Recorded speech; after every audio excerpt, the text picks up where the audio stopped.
Despite what my wife says, I am not a miserable Christmas scrote. I like Christmas. I like giving presents.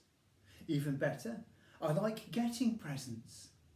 I like it when people put 3,000 lights on their house with a flashing reindeer on the roof and a 6-foot blowy up, lighty up snowman in the garden. The tackier, the better. It's just that for me, Christmas starts too soon. And I think this stems back to all the years that I worked in shops. And the Christmas stock would arrive in October. But it wasn't the stock that I minded. It was the thing that came with it. The Christmas Muzak cassette. Easy listening, Christmas. How'd you like to spend Christmas on Christmas Island? Christmas Island was an atom bomb test site. It ain't just Rudolph's nose that glows red after a Christmas on Christmas Island. And we'd get one tape. It would play for about an hour.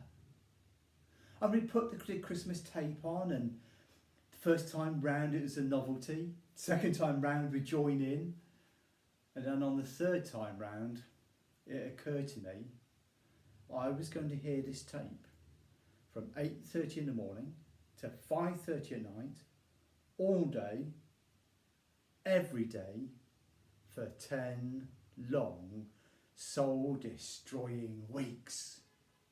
By the end of the first week, I'd heard Santa Claus is coming to town 40 times. Yes, I know he's bloody coming.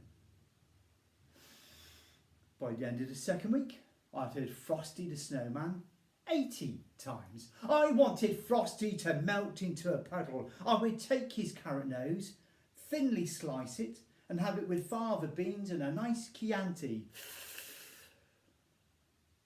By the time we got to Christmas, I had heard Bing warble White Christmas 400 freaking times.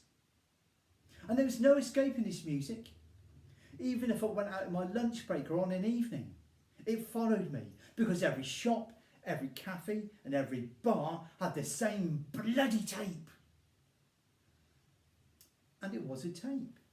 And after 10 weeks of being played, it stretched, it twisted, it distorted. By the time we got to Christmas, the music was unrecognisable. Imagine Christmas music played very badly by an ice cream van, underwater, and you're getting close. It just became noise. And this is a torture technique banned under the Geneva Convention. It's called white noise, or in my case, white Christmas noise.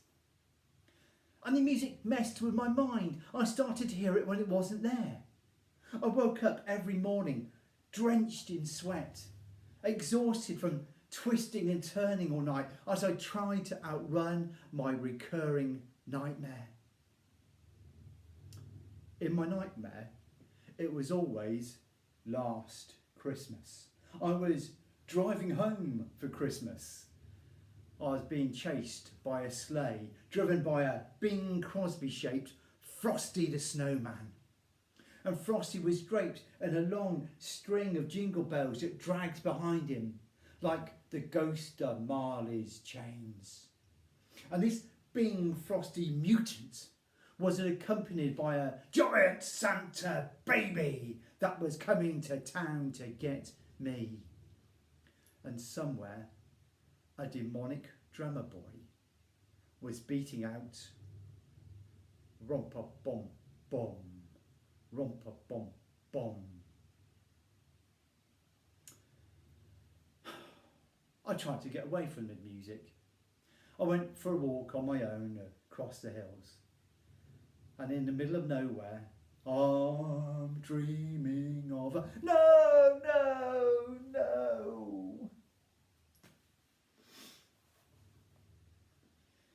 By the time we got to Christmas, I was the walking brain dead. Ooh. Christmas is the peak suicide season. This is shop workers driven insane by 10 weeks of a Christmas tape, 10 weeks of Slade, and whisper his name, Cliff Richard. Only one thing saved my sanity and my soul. Looking forward to my post-Christmas ceremony. This was a slightly higher tech version of the Native American smudging ritual. In a week after Christmas, I would rewind the tape. I would, with reverence, press eject. I would cradle the tape lovingly in my hands and carry it into the car park. And then, facing the four corners of the earth, I would unravel the tape. I would place the tape in a little metal bowl that I kept specifically for this purpose. I would place the bowl on the ground, and I would sprinkle the bowl liberally with the ceremonial lighter fluid. I would retreat a step, strike a match, a woof, and that was it. My sanity saved, my soul cleansed for another year. If you're out shopping this Christmas and a shop worker is rude to you or is dead behind the eyes, stop and listen to what's playing in the background. And in the words of another Christmas song, thank God it's them instead of you. Happy Christmas!